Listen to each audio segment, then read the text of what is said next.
নমস্কার বন্ধুরা। ছোটবেলায় ছড়ার বইয়ে পড়েছি আতা গাছে তোতা পাখি, ডালিম গাছে মৌ। ছোটবেলা থেকে দেখেছি ডালিম গাছ মানে খুব বড় ধরনের একটা গাছ, বৃক্ষ জাতীয় গাছ, এবং তাতে ফল আসতে 5-6 বছর টাইম লাগতো গাছটা যতদিন না বড় হতো।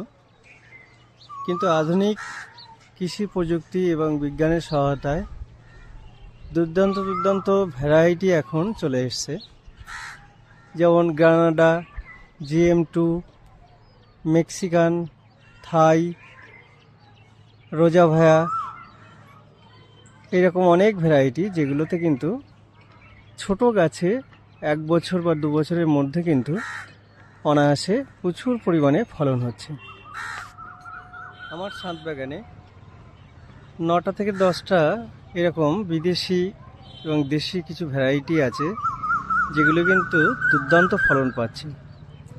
এখানে আছে GM2, রোজা ভায়া এবং রিমন, এবং নিচে কয়েকটা গাছ আমি করেছি যেগুলোকে রিপোর্ট করে দিয়েছি, মেক্সিকান, থাই, পাকিস্তানি, আনার, এরকম কয়েকটা ভ্যারাইটি কিন্তু আমি করেছি, এবং সফলভাবে এগুলো আমার ছাদ বাগানেও কিন্তু ফ্রুটিং এবং ফ্লাওয়ারিং হচ্ছে।